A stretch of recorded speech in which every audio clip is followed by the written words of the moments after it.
जनता party को हराएगा? अखिलेश यादव को जनता नकार चुकी है।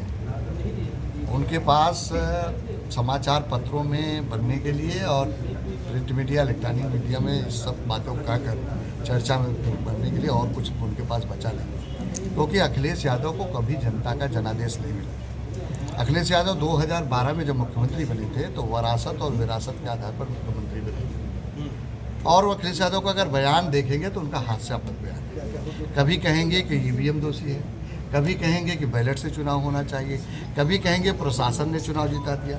तो आप उनका बयान आप देखें, हर विषय पर उनकी नकारात्मक टिप्पणी रहती है। कभी भी किसी भी संस्था को वो आरोप लगाने में चूकते नहीं हैं। वो यही सबसे ज़्यादा उनके हताशा और निराशा का प्रतीक है। मैं आपको उदाहरण के रूप में बताना चाहता हूँ, जब वो मुख्यमंत्री थे 2012 से लेकर 2017 तक लोकसभा का चुनाव हुआ।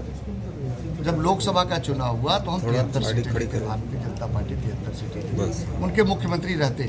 जिस प्रशासन को आज दोषी देते हैं वो प्रशासन तब उनके हाथ में था, तो भी हम 73 सीटें थे। और 2017 में उनके मुख्यमंत्री रहते, चुनाव हुआ विधानसभा का, हम गठबंधन के साथ हमारी पार्टी 325 सीटें जीत गए, मुख्यमंत्री रहते, प्रशासन उनके हाथ में था, तो भी हम जीते।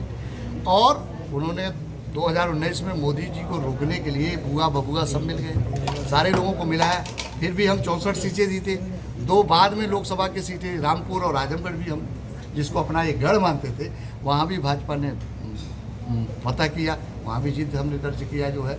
और 2022 में कहे कि चाचा साथ नहीं थे, तो चाचा भी उनके आगे थे, तो भी हम 2/3 बहुमत से चुनाव जीत गए। तो भारतीय जनता पार्टी को जनता का जो जनादेश है पूरे देश में और प्रदेश में, वो भारतीय जनता पार्टी के पक्ष में है, भारतीय जनता पार्टी के विचारधारा के पक्ष में है, और मोदी और योगी के नेतृत्व पर विश्वास कर रही जनता। इसलिए हमको लगातार जनता का जनादेश मिल रहा है, और अखिलेश यादव को जनता लगातार नकार रही है। आने वाले दिनों में जो वो पीडीए का गठबंधन किए हैं उससे कोई सफलता मिलने नहीं वाली है। पीडीए पूरा चकनाचूर हो जाएगा। उसका उदाहरण है मध्य प्रदेश में आप 5 सीटों पर गिड़गिड़ाते रह गए अखिलेश यादव, फिर भी कांग्रेस ने नहीं बात मानी, वहाँ अपना कैंडिडेट घोषित कर दिया।